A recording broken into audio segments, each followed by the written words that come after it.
વૈધાનિક સંસ્થાઓના અભ્યાસમાં આપત્તિ વ્યવસ્થાપનથી જોડાયેલી સંસ્થાઓ વિશેષ મહત્વ ધરાવે છે.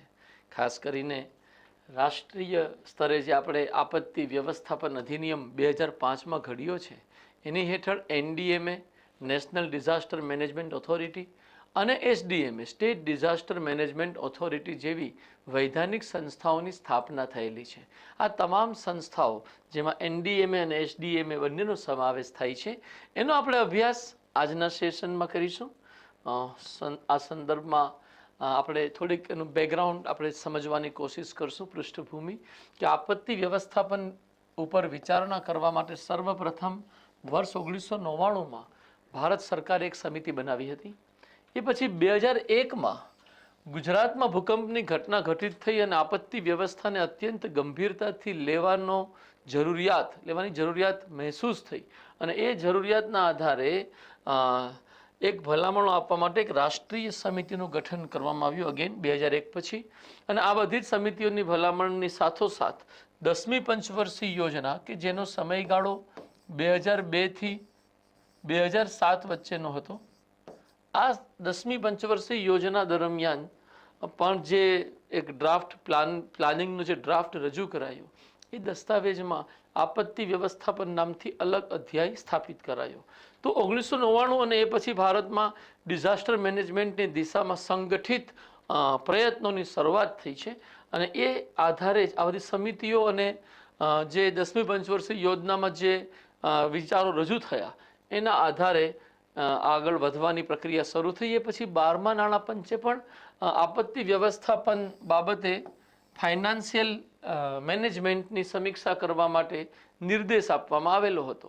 તો આ દિશામાં 27 ડિસેમ્બર 2005ના રોજ કેન્દ્ર સરકારે આપત્તિ વ્યવસ્થાપન અધિનિયમ બનાવ્યો. કેન્દ્ર સરકારે એની લખી આપણે સંઘની સંસદે આપત્તિ વ્યવસ્થાપન અધિનિયમ બનાવ્યો. આ અધિનિયમ હેઠળ આપત્તિ વ્યવસ્થાપન ઓથોરિટીની સ્થાપના રાષ્ટ્રીય સ્તર, રાજ્ય સ્તર અને જિલ્લા સ્તર એમ 3 સ્તરે કરવામાં આવી છે. હવે આપણે આ જે 3 સ્તરે સંસ્થા સ્થાપિત થઈ છે ડિઝાસ્ટર મેનેજમેન્ટ એક્ટ હેઠળ, એમાં જે રાષ્ટ્રીય સ્તરે જે સંસ્થા છે તેનું નામ છે નેશનલ ડિઝાસ્ટર મેનેજમેન્ટ ઓથોરિટી, જેને ગુજરાતી ભાષામાં આપણે રાષ્ટ્રીય આપત્તિ વ્યવસ્થાપન સત્તામંડળ કહીએ છીએ અને એને શોર્ટમાં આપણે NDMA કહીએ છીએ. તો આ સત્તામંડળની સ્થાપના 2005ના અધિનિયમ હેઠળ થઈ. રાષ્ટ્રીય આપત્તિ વ્યવસ્થાપન ઓથોરિટી ભારતમાં આપત્તિ વ્યવસ્થાપન માટેની સર્વોચ્ચ વૈધાનિક સંસ્થા છે. આ સંસ્થાની સ્થાપના 27 સપ્ટેમ્બર 2006ના રોજ આપત્તિ વ્યવસ્થાપન અધિનિયમ 2005 હેઠળ કરવામાં આવેલી. તો સ્થાપના વર્ષનું 2006 છે. આ સંસ્થા આપત્તિઓની સામે સમયસર અને પ્રભાવીપણે પ્રતિક્રિયા કરવાથી સંબંધિત, આ પ્રતિક્રિયા માટે એક શબ્દ વધારે બહેતર આપણે વાપરી શકીએ, પ્રતિભાવ કરવાથી સંબંધિત આપત્તિ વ્યવસ્થાપનની નીતિઓ, યોજનાઓ અને દિશા નિર્દેશ તૈયાર કરતી શીર્ષ એટલે કે સર્વોચ્ચ સંસ્થા છે. તો આખું પોલિસી મેટર જે ડીલ કરે છે એ સંસ્થા ડિઝાસ્ટર મેનેજમેન્ટ બાબતે રાષ્ટ્રીય સ્તરે એ સંસ્થા સર્વોચ્ચ સંસ્થા NDMA છે. એનું આપણે ઉદ્દેશ જોઈએ. આ સંસ્થા એટલે કે NDMAનો ઉદ્દેશ પ્રાકૃતિક તથા માનવકૃત આપત્તિઓના પ્રતિભાવોનું સમન્વય કરવાનો તથા આપત્તિ સમયે લચીલી વ્યૂહરચના અપનાવીને સંકટકાલીન પરિસ્થિતિઓમાં પ્રતિભાવ આપવાની ક્ષમતાનું નિર્માણ કરવાનું છે. અને પ્રતિભાવ એટલે રિસ્પોન્સ, પ્રતિભાવ આપવાની ક્ષમતા, અને જેટલા પણ પ્રતિભાવો રાજ્ય સ્તરે, જિલ્લા સ્તરે અપાઈ રહ્યા હોય એના તમામ પ્રતિભાવોનું કોઓર્ડિનેશન કરી, એકીકૃત કરી આપત્તિઓના નકારાત્મક પ્રભાવને યથાશક્ય ન્યૂનતમ સ્તરે રાખવા ઉપર NDMA કેન્દ્રિત છે. એનો જ એ ઉદ્દેશ છે. એનું માળખું તો કે તેમાં એક અધ્યક્ષ, એક ઉપાધ્યક્ષ સહિત અધિકતમ કુલ 9 સભ્યો સામેલ હોય છે. તો આપણે એવું માની શકીએ કે એક અધ્યક્ષ અને 8 સભ્ય છે. હવે આ 8 સભ્ય છે એની નિમણૂક વડાપ્રધાન જ કરે છે અને વડાપ્રધાન જ આ 8 સભ્યો માંથી એક ઉપાધ્યક્ષની નિમણૂક કરે છે. વડાપ્રધાન પોતે જ આના અધ્યક્ષ હોય છે. ભારતના પ્રધાનમંત્રી આ સંસ્થાના અધ્યક્ષ હોય છે. વર્તમાનમાં આ ઓથોરિટીમાં 4 સભ્યો સ્થાપિત છે, અધિકતમ 8 હોઈ શકે છે. આમાંથી અત્યારે 4 છે. આ સભ્યોની નિમણૂક વડાપ્રધાન દ્વારા થાય છે. આપણે હમણાં જ એ વાતને સમજ્યા છીએ. આના કાર્યો અથવા ફરજો કયા કયા છે એને આપણે સમજીશું. નંબર 1, રાષ્ટ્રીય આપત્તિ વ્યવસ્થાપન સંબંધી યોજનાઓને સ્વીકૃતિ પ્રદાન કરવી અને આપત્તિ વ્યવસ્થાપન માટે નીતિઓ ઘડવી. તો સૌથી અગત્યનું કાર્ય છે ડિઝાસ્ટર મેનેજમેન્ટ માટે નીતિ ઘડતર કરવું, એ આ સંસ્થાનું મુખ્ય કાર્ય છે. બીજી વાત, આપત્તિ વ્યવસ્થાપન સંબંધી નીતિઓ અને યોજનાઓના પ્રવર્તનમાં તેમજ તેના અમલીકરણમાં સમન્વય કરવો. તો બીજી ભૂમિકા એની કેવી છે? સમન્વયકની છે, કોઓર્ડિનેશન એજન્સીના રૂપમાં કામ કરે છે.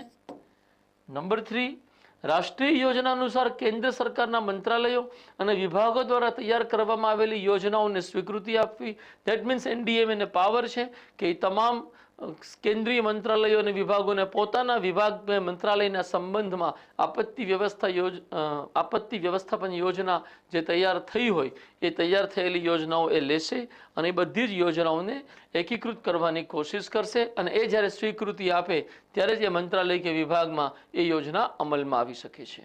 નંબર 4, રાજ્ય સરકાર રાષ્ટ્રીય યોજના અનુસાર રાજ્ય સ્તરીય યોજના બનાવી શકે એ સંબંધીની દિશા નિર્દેશ આપવા. મતલબ સ્ટેટ ગવર્મેન્ટ્સને ગાઈડલાઇન્સ આપવાનું કાર્ય પણ એનડીએમએ કરે છે કે તેઓ પોતાની રાજ્ય સ્તરની જે ડિઝાસ્ટર મેનેજમેન્ટ પ્લાન છે એને રાષ્ટ્રીય સ્તરને અકોર્ડિંગ તૈયાર કરે અને એના માટે જે ગાઈડલાઇન્સનું પાલન કરવું જરૂરી હોય એ તમામ ગાઈડલાઇન્સ એનડીએમએ દ્વારા સ્ટેટ ડિઝાસ્ટર મેનેજમેન્ટ ઓથોરિટીને આપવામાં આવે છે.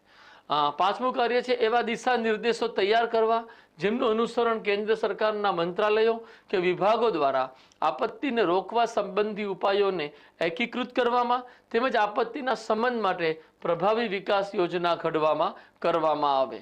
ધેટ મીન્સ એ ગાઈડલાઇન્સ બધા માટે આપશે, ચાહે એ કેન્દ્રના વિભાગો હોય ચાહે રાજ્ય સરકારો હોય.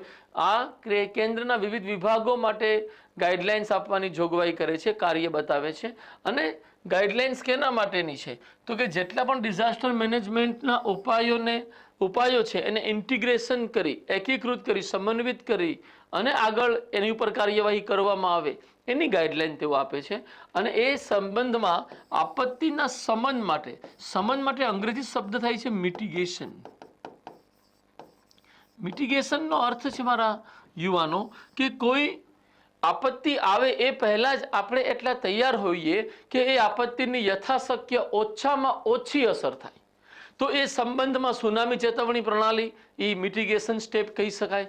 એ જ સંબંધમાં આપણી જે આગાહી કરવાની સમગ્ર વ્યવસ્થા છે દુષ્કાળ રાહતને લઈને, તો દુષ્કાળગ્રસ્ત વિસ્તારમાં આપત્તિના શમન માટે પહેલેથી જ પગલાં લઈ શકાય છે. તો આવા આપત્તિના શમન એટલે કે જ્યારે ખરેખર આપત્તિ આવે ત્યારે એની નકારાત્મક અસર ઓછામાં ઓછી થાય એ માટે જે કંઈ પણ પગલાં લેવાના આવે એ સંબંધમાં ગાઈડલાઇન્સ આપવાની સત્તા એનડીએમએ ધરાવે છે.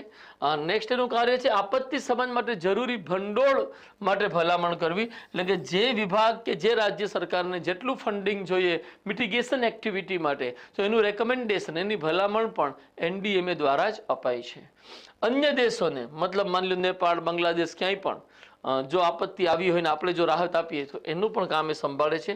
અન્ય દેશોને જે કોઈ મોટી આપત્તિથી પીડિત છે તેને કેન્દ્ર સરકાર દ્વારા નિર્ધારિત કરવામાં આવેલ સહાય પ્રદાન કરવી. તો આ પણ એનડીએમએ જ સંભાળે છે.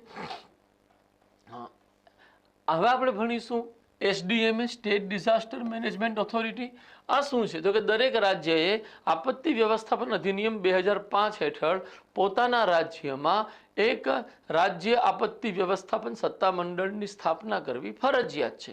એક વાત અહીંયા યાદ રાખીશું કે ગુજરાત સરકારે 2001માં ભૂકંપ આવ્યા પછી 2003માં જ આવા એક આપત્તિ વ્યવસ્થાપન સત્તામંડળની સ્થાપના કરી દીધેલી કે જેનું નામ Gujarat state disaster management authority છે. આપણે એસડીએમએનો અભ્યાસ કરીને સાથોસાથ જીએસડીએમએ પણ આપણે અભ્યાસમાં લઈશું. એસડીએમએ આપત્તિ વ્યવસ્થાપન અધિનિયમ 2005 અનુસાર રાજ્ય આપત્તિ વ્યવસ્થાપન ઓથોરિટીની સ્થાપના કરવાની જોગવાઈ કરવામાં આવી છે કે જેનું માળખું એસડીએમએમાં એક અધ્યક્ષ અને અધિકતમ 8 સભ્યોનો સમાવેશ થશે. અધ્યક્ષ તરીકે મુખ્યમંત્રી રહેશે અને અન્ય 8 સભ્યોની નિમણૂક મુખ્યમંત્રી દ્વારા કરવામાં આવશે. આ પ્રકારની જોગવાઈ 2005ના અધિનિયમમાં લખેલી છે. હવે આ જોગવાઈની પહેલા જ મેં હમણાં વાત કરી આપ સૌને કે જીએસડીએમએ સ્થાપિત થઈ ગયેલું. તો ગુજરાત રાજ્ય આપત્તિ વ્યવસ્થાપન અધિનિયમ 2003 હેઠળ આ સંસ્થાની સ્થાપના જીએસડીએમએની સ્થાપના થઈ ગઈ છે અને આ અધિનિયમની કલમ 7માં જીએસડીએમએનું માળખું રજૂ કરવામાં આવ્યું છે. આ માળખું આ પ્રમાણે છે. આ સત્તામંડળમાં અધ્યક્ષનો સમાવેશ થાય છે અને અધિકતમ 14 સભ્યોનો સમાવેશ થઈ શકે છે. આ સભ્યોમાં નીચેનાનો સમાવેશ થાય છે. તેમાં અધ્યક્ષ તરીકે મુખ્યમંત્રી રહેશે. જો બાકીના સભ્યોને મુખ્યમંત્રી જ નિમશે, રાઈટ, તો એ સંદર્ભમાં જે બાકીના સભ્યોની વિગત આપી રહ્યો છું એ મુખ્યમંત્રી દ્વારા નિમાયેલા માનવામાં આવશે. બી, મુખ્યમંત્રી દ્વારા તેમના મંત્રી પરિષદમાંથી નિમાયેલા 2 મંત્રી રહેશે. રાજ્યના મુખ્ય સચિવ એના સભ્ય રહેશે. ગુજરાત સરકારના સચિવ મહેસૂલ વિભાગ એટલે કે મહેસૂલ સચિવ પણ એના સભ્ય રહેશે. આ સત્તાધિકારીના મુખ્ય કાર્યકારી અધિકારી પણ આના સભ્ય રહેશે. સત્તામંડળ શબ્દ અહીંયા રાખીશું, શબ્દ ખોટો છે. સત્તામંડળના, કયું સત્તામંડળ? જીએસડીએમએ. સત્તામંડળના મુખ્ય કાર્યકારી અધિકારી સભ્ય રહેશે. રાજ્ય રાહત કમિશનરને પણ આમાં સભ્યપદ અપાશે. રાજ્યના પોલીસ મહાનિર્દેશક એટલે કે ડીજીપી સાહેબને પણ આમાં સભ્યપદ અપાશે. રાજ્ય સરકારના આવા અન્ય અધિકારીઓ જેમની નિમણૂક રાજ્ય સરકાર દ્વારા તેમના કાર્યાલયના આધારે કરવામાં આવી શકે છે. તો અન્ય અધિકારીઓની પણ નિમણૂક કરવાની સત્તા મુખ્યમંત્રી સાહેબ પાસે છે આ ઓથોરિટીમાં. એ સાથે જ રાષ્ટ્રીય જે આપણે આપત્તિ વ્યવસ્થાપન અધિનિયમ બનાવ્યો છે એમાં જિલ્લા સ્તરે પણ જિલ્લા આપત્તિ વ્યવસ્થાપન authority, district disaster management authority સ્થાપિત કરવાની જોગવાઈ થઈ છે. આ સંસ્થા વિશે પણ આપણે જાણીશું. આપત્તિ વ્યવસ્થાપન અધિનિયમ 2005 અનુસાર જિલ્લા સ્તરે જિલ્લા આપત્તિ વ્યવસ્થાપન ઓથોરિટીની સ્થાપના કરવાની જોગવાઈ કરવામાં આવી છે. એનું માળખું કઈ રીતનું છે? આ અધિનિયમ હેઠળ ડીડીએમએના અધ્યક્ષ જિલ્લાના કલેક્ટર અથવા જિલ્લા મેજિસ્ટ્રેટ અથવા ડેપ્યુટી કમિશનર હશે. વિસ્તારના ચૂંટાયેલા પ્રતિનિધિ હોદ્દાની રૂએ ડીડીએમએના ઉપાધ્યક્ષ તરીકે સભ્ય રહેશે. હવે આ ચૂંટાયેલા પ્રતિનિધિની વ્યાખ્યા એકદમ રેન્ડમ થઈ શકે કે ભાઈ લોકસભાના સાંસદ કે વિધાનસભાના ધારાસભ્ય. હવે એ તો 5-6 હોય એક જિલ્લામાં, એ પણ બને. તો આમાં કોને ગણવાના છે? આમાં જે ગણવાના છે સ્થાનિક સ્વરાજની સંસ્થાઓના ગણવાના છે. અને એ દ્રષ્ટિથી જોવા જઈએ તો જિલ્લા પંચાયતના જે પ્રમુખ છે, જિલ્લા પંચાયત પ્રમુખ ડીડીએમએમાં ઉપાધ્યક્ષ રહેશે. આગળ વધીશું આપણે. સ્થાપના વર્ષ 2006માં આપત્તિ વ્યવસ્થાપન અધિનિયમ હેઠળ 6 બટાલિયન સાથે national disaster response force NDRF આ પણ એક સંસ્થા છે કે જે 2005ના અધિનિયમ હેઠળ ભારત સરકારે સ્થાપિત કરી છે, જેનો આપણે અંગ્રેજીમાં નેશનલ ડિઝાસ્ટર રિસ્પોન્સ ફોર્સ કહીએ છીએ. આ સંસ્થા શું કાર્ય કરે છે એની પર આપણે જઈ રહ્યા છીએ, પરંતુ એટલું ધ્યાનમાં રાખો કે NDMA જે ડિસિઝન્સ લઈ રહી છે એ ડિસિઝન્સ હેઠળ આપત્તિ રાહત અને આપત્તિના સંબંધમાં જરૂરી અમલીકરણના પગલાઓ જે લેવાના છે એ પગલાઓ લેવાની જવાબદારી NDRFની હોય છે. હાલમાં નેશનલ ડિઝાસ્ટર રિસ્પોન્સ ફોર્સની 12 બટાલિયન સક્રિય છે અને આવી દરેક બટાલિયનમાં 1149 સભ્ય સામેલ છે. એટલે આપ સમજી શકો છો કે લગભગ 12,500 સૈનિકો NDRF સાથે જોડાયેલા છે. નેશનલ ડિઝાસ્ટર રિસ્પોન્સ ફોર્સ રાષ્ટ્રીય આપત્તિ વ્યવસ્થાપન ઓથોરિટી હેઠળ કાર્ય કરે છે. મેં હમણાં જ વાત કરી NDMAની અંડરમાં છે અને NDMAના આદેશો અને નીતિઓના અમલીકરણમાં સૌથી અગત્યની ભૂમિકા ભજવે છે. NDRFના કાર્યો આપણે જોઈએ. નંબર 1, કુદરતી અને કૃત્રિમ આપત્તિઓમાં ત્વરિત સહાય કાર્ય કરવું. રાહત અને બચાવ કાર્યમાં લાગેલ તમામ સંસ્થાઓ સાથે સમન્વય સ્થાપવો. નંબર 3, આપત્તિથી પ્રભાવિત ક્ષેત્રમાંથી લોકોને સુરક્ષિત રીતે બહાર નીકળવા અને તેમને રાહત સામગ્રી પ્રદાન કરવી. તો NDRFના આ જે વિવિધ કાર્યો છે એવા જ કાર્યો દરેક રાજ્યમાં SDRFને આપવામાં આવ્યા છે, જેને આપણે સ્ટેટ ડિઝાસ્ટર રિસ્પોન્સ ફોર્સ કહીએ છીએ. સ્ટેટ ડિઝાસ્ટર રિસ્પોન્સ ફોર્સ જે SDMA હોય, સ્ટેટ ડિઝાસ્ટર મેનેજમેન્ટ ઓથોરિટી, એની હેઠળ કાર્યરત હોય છે.